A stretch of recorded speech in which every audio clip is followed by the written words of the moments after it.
దేవునికి స్తోత్రం. మీ అందరికీ నా హృదయపూర్వక వందనాలు తెలియజేస్తున్నాను.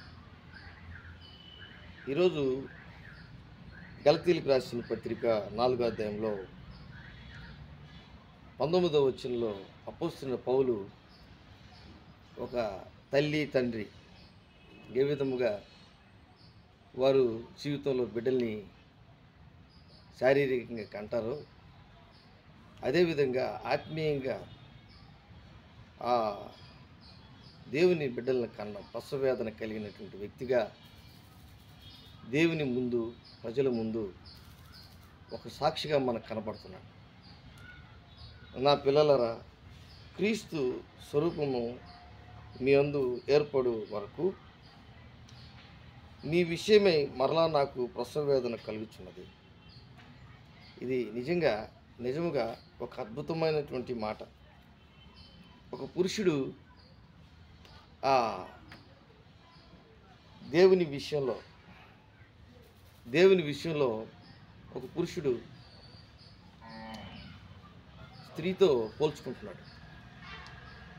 ఒక తల్లి, మన తల్లిదండ్రులు లేక మన తల్లి ఏ విధంగా ప్రసవేదన పడినప్పుడు ఎంత కష్టం ఉంటుందో, ఆ వేదన, ఆవేదన, దుఃఖము తదుపరి బిడ్డని చేతిలోకి తీసుకున్న తర్వాత ఎంత నెమ్మది ఉంటుందో, ఇవన్నీ అపోస్తలుడైన పౌలు చెప్తున్నాడు. నా పిల్లలారా, క్రీస్తు స్వరూపము మీ యందు ఏర్పడు వరకు మీ విషయమై మరలా నాకు ప్రసవేదన కలుగుతున్నది. కాబట్టి ఈరోజు మన ఆధ్యాత్మికమైన జీవితం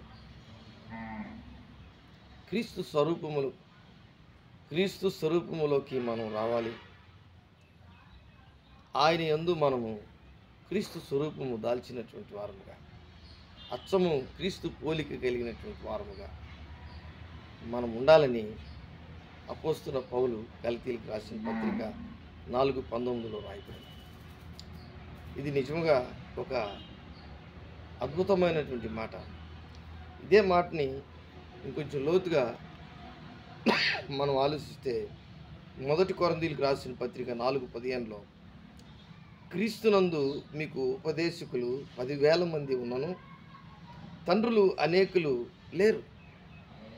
అంటే ఒక తండ్రికి ఉన్నటువంటి బాధ్యత, ఒక తల్లికి ఉన్నటువంటి బాధ్యత, ఒక సంఘ కాపరికి ఉన్నటువంటి బాధ్యత, ఇవన్నీ కూడా అపోస్తలుడైన పౌలు మనకు ఒక తేట తెల్లగా లేక సూచనగా మన హృదయములను జాగ్రత్తపరుచుకొని మనల్ని మనం కాపాడుకునే విధముగా చెప్తున్నాడు. క్రీస్తునందు మీకు ఉపదేశకులు 10,000 మంది ఉన్నను తండ్రులు అనేకులు లేరు. అంటే ఒక్కడే తండ్రి. అంటే తన ప్రయాస, తనకున్నటువంటి ఆ పరిస్థితులన్నింటినీ బట్టి ఎంతగానో ఆత్మీయంగా ఎంతగానో అతను తనకున్నటువంటి వారిని, తన బిడ్డలను ఎంతగానో ఆత్మీయంగా చూస్తున్నాడు.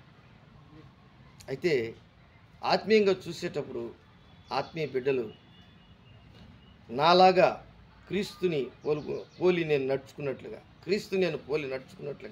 నాలాగా నేను ఏ విధంగా ఉన్నానో అదే విధముగా క్రీస్తుని పోలి నడుచుకున్నానో అదే విధంగా మీరు కూడా నడుచుకోవాలి అనే ఉద్దేశంతో ఈ మాటలన్నీ రాస్తున్నాడు. కింద చూడండి, 15వ వచనం 16వ వచనంలో క్రీస్తు యేసునందు సువార్త ద్వారా నేను మిమ్మను కంటిని గనుక మీరు నన్ను పోలి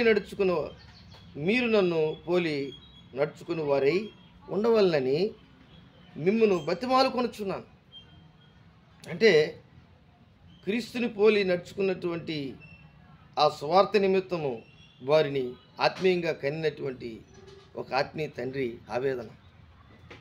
వారు ఎలాగున్నారంటే, నాకు మరలా ప్రసవేదన కలుగుతున్నది మిమ్మల్ని బట్టి. మీరు క్రీస్తు స్వరూపములోకి రావాలని నా ఆకాంక్ష, నా కోరిక.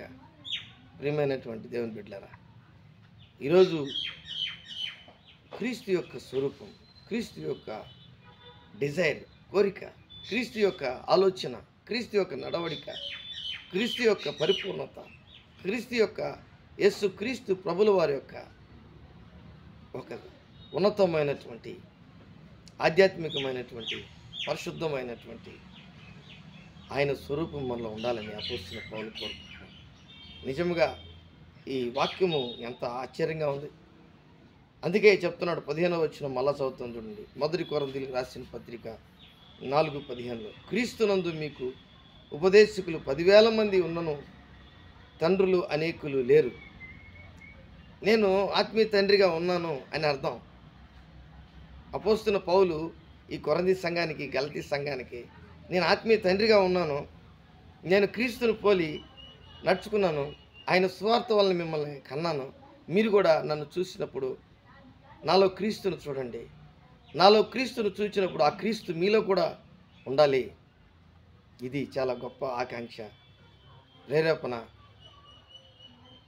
ఎంకరేజ్మెంట్, ఆయన ప్రోత్సాహం ఎన్నున్నాయి చూడండి. క్రీస్తు యేసునందు సువార్త ద్వారా నేను మిమ్మల్ని కంటిని కనుక మీరు నన్ను పోలి నడుచుకుని వారై ఉండవాలని మిమ్మల్ని బతిమాలుకొనుచున్నాను. కాబట్టి ఈరోజు నిజంగా మనము క్రీస్తు సారూప్యములకి ఆయన మనలను ప్రేమించి ఆయన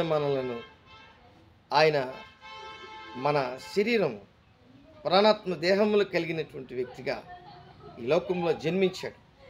తల్లి మరియమ్మ గర్భములో జన్మించాడు. ఆయన 33.5 సంవత్సరం ఈ లోకంలో జీవించినటువంటి విధానం, ఆయనలో ఏ పాపము లేదు. మనం అనేకసార్లు పడిపోతుంటాం, అనేకసార్లు ఓడిపోతుంటాం ఆత్మీయంగా. కానీ ఆత్మీయంగా దేవునికి కనబడాలని ఆత్మస్వరూపి అయినటువంటి దేవుని యొక్క కోరిక, అది పౌలు తన జీవితంలో అనేకసార్లు నెరవేర్చాలని ఎంతో ప్రయాసపడ్డాడు. అందుకే ధైర్యంగా చెప్తున్నాడు, నేను క్రీస్తుని పోలి నడుచుకున్నట్లు మీరు నడుచుకోండి. ప్రియమైనటువంటి దేవుని బిడ్డలారా, ఈ దినమందు ఈ వాక్యం నీకు అర్థమైనట్లయితే ప్రభువుని అడుగు, ప్రభువా నేను కూడా నీలాగా నేను జీవించాలి ప్రభా, నేను కూడా నీలాగా మాట్లాడాలి ప్రభా, నేను కూడా ప్రభా నీలాగా నేను చూడాలి ప్రభా, నేను కూడా ప్రభా నీలాగా నేను ఆలోచించాలి ప్రభా. ఇలాంటివన్నీ మనం ఒకసారి దేవుని యొక్క బిడ్డలముగా ఆయన పరిధిలోకి వెళ్దాం, ప్రార్థన చేసుకుందాం. దేవుడి వాక్యాన్ని దీవించి ఆస్వాదించునుగాక. ప్రేమ నమ్మకం కలిగినటువంటి నా యేసయ్య కూడి వచ్చినటువంటి ప్రతి బిడ్డను, ఈ వీడియో చూస్తున్నటువంటి ప్రతి బిడ్డను, ఈ వాక్యం అర్థమైనటువంటి ప్రతి బిడ్డను మీరు దీవించి ఆస్వాదించుకొని నజరేయుడైన యేసు నామములో అడిగి వేడుకుంటున్నాను తండ్రి. ఆమేన్, ఆమేన్.